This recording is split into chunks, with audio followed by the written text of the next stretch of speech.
MrBeast is now on Chinese YouTube. So there is this website called Bilibili, which is basically China's version of YouTube, and this is a MrBeast channel in China. Hey guys, I'm MrBeast. He's in China. So what we're gonna do is translate the page, because obviously I can't read like any of this. So using this Google Translate thing, we're gonna just go to English, and yay, we got it in English. So it's probably a little bit broken. These are his videos. I am MrBeast and I am here at Station B. I will pay for whatever you can get. So these are just his video titles translated from Chinese to English, so they're probably a little bit wrong. But what we're gonna do is watch this first one, because this is sort of his channel trailer, but in China. It's kind of cool. Hey guys, I'm MrBeast.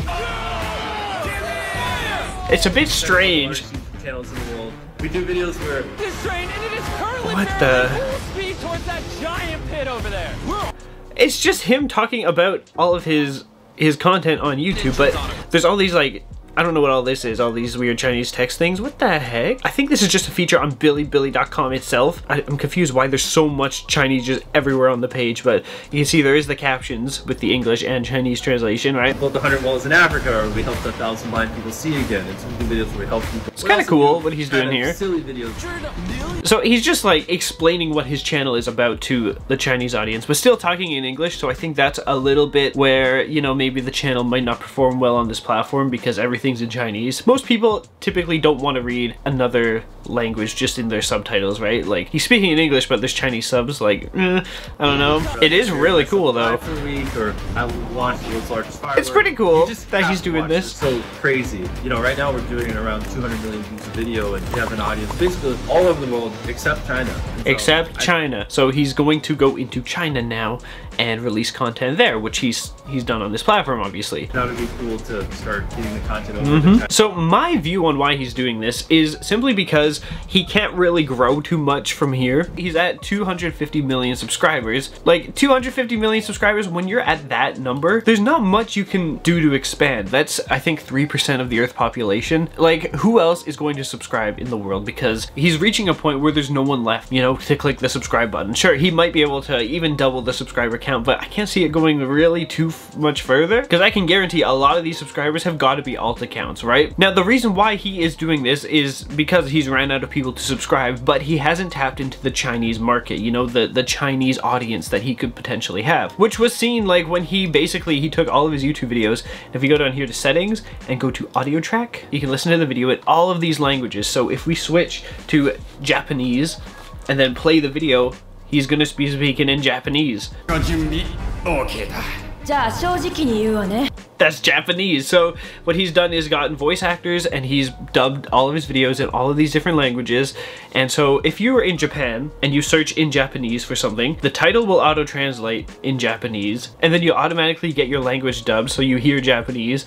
It's like this is a Japanese video. So he has 17 audio tracks on this video, so that means he's tapped into a lot of different languages, which means he's opened up his audience to be a lot more people than a typical YouTube channel could have. And it sucks because not a lot of YouTube channels even have access to this feature. I don't yet. If I did, I would be doing this, but it just shows that he's gotten so many subscribers since adding audio tracks that this feature is great. Of course, when you run out of people there, what's left?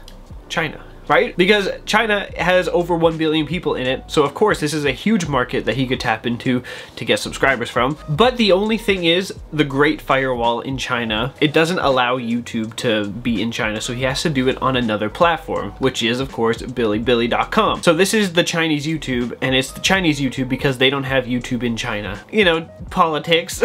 I myself do not like support or endorse the Chinese government at all, because, you know, they have the firewall. Like, what, they're suppressing people. Of course, the fact that he's doing this, I don't know, whenever I see an actor or something like support China like that, it always leaves a bad taste in my mouth, you know, because the government is really terrible there. Like, to put it lightly, like, it's really bad. So whenever like an actor or big celebrity sort of sells out to China, or a brand like Disney selling out to China, it's like, obviously they're in it for the money. You know, obviously MrBeast, this is a business decision, so of course for the money, right? But it is cool to see that even though this is still all in English and only dubbed, he has 2.8 million subscribers. Now, a lot of these could be like other people in the world, like in the States or something, who have gone and made an account on this platform even though they're not in China, just to subscribe to him. You know, people could have done that. But he is successful. All of these, I don't know what these are.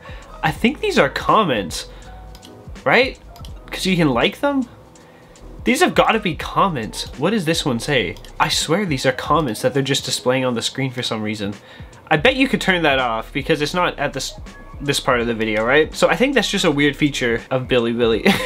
So if it were YouTube, all the comments would flash on the screen right now, which is kind of an interesting feature, and YouTube has sort of a timed comments feature that they were working on. Like, this is an example of timed comments right here. As you're watching the YouTube video, comments with a timestamp, like at the current part of the video that you're at, will appear. So at 50 seconds, this comment came up because they linked it in the comments, right? And then see another, 57 seconds because someone commented with that timestamp. That was just a cool feature YouTube was working on. I don't know if that stuck around, but that's basically what Bilibili kind of has, you know? So, I don't know. I kind of like the idea of, yeah, branching out to other audiences, because as a creator, of course, you'd want to have that, you know, reach more people, as much people as you can. But I always feel weird when it comes to China because, you know, government sucks, but it's hard. Obviously, as a creator, you're gonna want to spread your content, so I get it, you know? So that is MrBeast in China.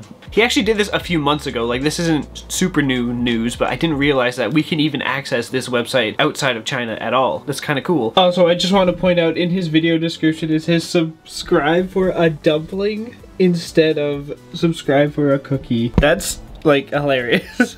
You could subscribe or follow his page if you want, or just use YouTube like everyone else. So that's it for me in this video. Thank you for watching, subscribe, and fly on.